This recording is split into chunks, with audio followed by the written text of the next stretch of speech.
la perte d'une procédure dans un dossier dans lequel vous avez totalement raison. Lorsque vous êtes dans une situation d'abus de droit ou d'excès de pouvoir et que vous avez perdu la procédure, que faut-il faire pour éviter une succession de rejets? Ici, nous allons choisir dans le cadre de cette vidéo la procédure civile pour que les choses soient beaucoup plus claires. Nous ferons également un autre cours en procédure pénale et également en procédure administrative. Alors, en matière de procédure civile, vous avez un litige avec un particulier ou une entreprise. Il peut s'agir du droit des contrats, il peut s'agir du droit de la famille, il peut s'agir également du droit des sociétés. Alors, lorsque vous avez une procédure que vous avez déposée devant le tribunal de première instance et que le premier juge vous déboute de votre demande et on vous dit éventuellement précisément qu'il faut que vous avez la possibilité de faire appel. Est-ce que l'interjection d'appel vous donne une garantie d'obtention de gain de cause?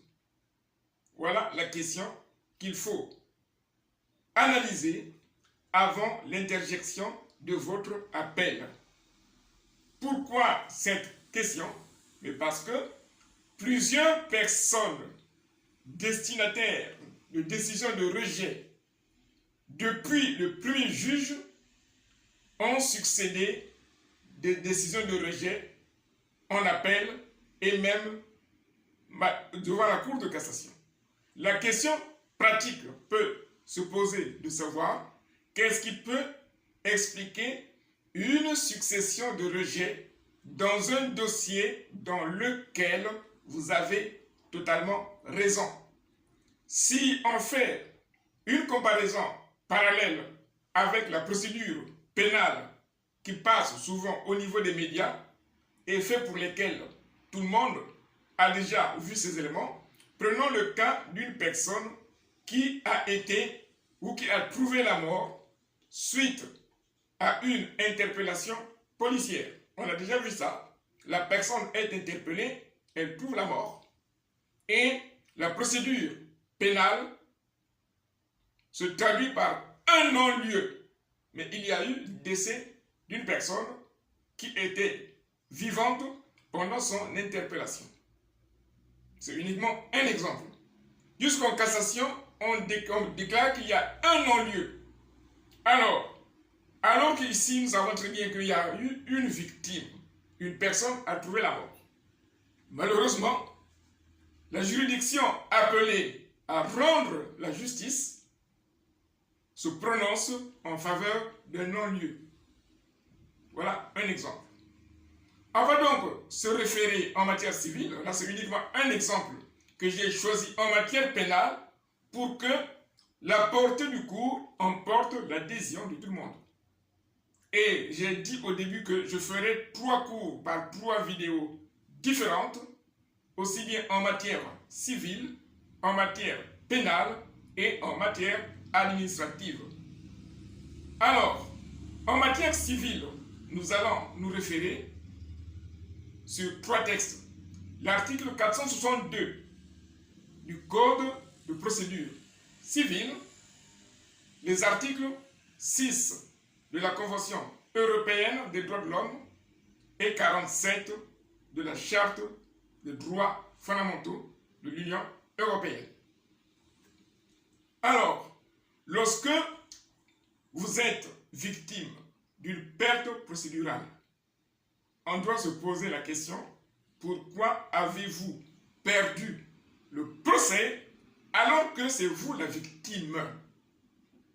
Réponse, c'est le contenu et le socle de compétences visé par cette vidéo que le public intéressé par ces cours, qu'il s'agisse du public en préparation au CRFPA, ou les étudiantes et étudiants, mais également toute personne qui s'est retrouvée dans une situation de perte de procédure dans laquelle elle avait raison.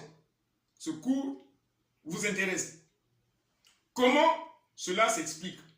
Mais c'est que il y a des mécanismes à partir desquels la juridiction appelée à statuer sur votre cause peut décider de vous donner suite favorable ou défavorable, même quand on sait que c'est vous la victime. Nous allons partir sur l'article 6 de la Convention européenne des droits de l'homme et l'article 47 de la Charte des droits fondamentaux de l'Union européenne qui pose le même principe qui est celui du droit à un procès équitable devant une juridiction impartiale. Le mot important qui concerne ce cours, c'est l'impartialité de la justice face au devoir d'un procès équitable. Si ces deux dispositions du droit européen insistent sur la juridiction impartiale, ce qui revient à démontrer que la partialité de la justice existe bel et bien. C'est pour arrêter cette pratique que le droit européen impose aux États membres un devoir d'impartialité. Le juge est appelé à rendre une décision impartiale. Donc, il a le devoir de rentrer dans le sillage de l'impartialité et non d'exercer sa profession avec une méthode de partialité. Donc, lorsqu'on perd un procès dans un dossier dans lequel vous avez raison, soit il y a eu manquement au devoir d'impartialité du juge, c'est le premier point, et au-delà de cela, ou à défaut, l'erreur est partie de celui qui vous a assisté, notamment lorsque les faits ont été mal présentés. Il y a également la démarche par laquelle, lorsque l'autorité judiciaire qui va régler votre dossier va procéder à ce qui est appelé une dénaturation des faits. Vos faits sont dénaturés de sorte que, à la simple lecture des faits mettant en évidence votre procédure, vous êtes présenté d'avance comme étant la partie fautive. Puisque les faits vous présentent comme étant la personne qui est fautive, il ne faut pas s'attendre à une décision favorable, puisqu'on va vous appliquer le texte par rapport aux faits qui vous sont reprochés dans les faits. Deuxième cause ou action qui peut justifier la perte de votre procédure dans un dossier pour lequel vous avez raison. Le défaut de mention des fondements qui soutiennent votre cause. Si vous avez saisi le juge judiciaire et que vous dites que le fait qui fait grief est en méconnaissance de trois textes, de vous fonder votre requête sur trois textes qui ont été méconnus par votre adversaire, et vous demandez au juge de dire le droit sur le fondement des textes que vous portez à sa haute juridiction, le jugement de rejet ne mentionne pas ces textes. Ou sur les trois textes que vous avez présentés au juge dans le soutien de votre cause, un seul des textes est mentionné, et pire encore, ce texte ne laisse pas apparaître une analyse contradictoire. Par la suite, vous êtes destinataire d'un jugement ou d'une ordonnance de rejet.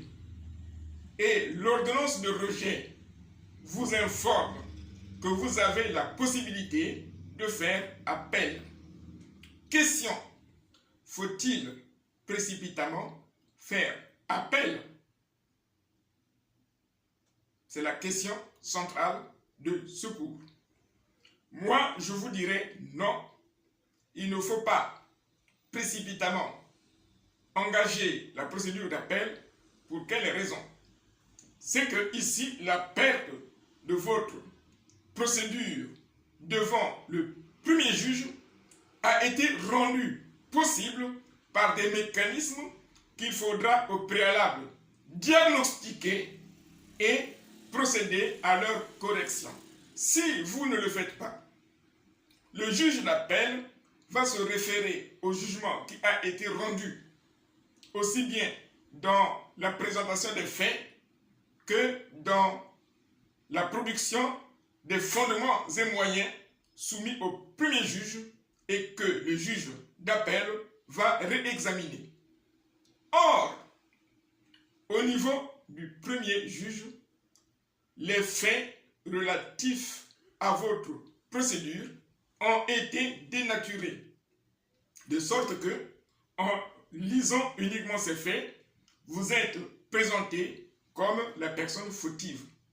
Ça, c'est déjà un facteur qui vous place dans la trajectoire de rejet de votre demande. Deuxième point, si vous avez fondé votre requête devant le premier juge sur 3 fondements ou 3 textes, ou 3 articles si vous voulez, et vous constatez dans l'ordonnance ou le jugement de rejet un seul texte, les 2 autres n'apparaissent pas. Ça s'appelle une erreur d'omission de mention de fondement. Alors, le dernier texte et l'unique qui apparaît n'a pas fait ou ne laisse pas apparaître une analyse contradictoire. Si vous allez directement en appel, vous allez malheureusement perdre la procédure en appel. Et si vous allez en cassation, la Cour de cassation va rendre un arrêt de rejet.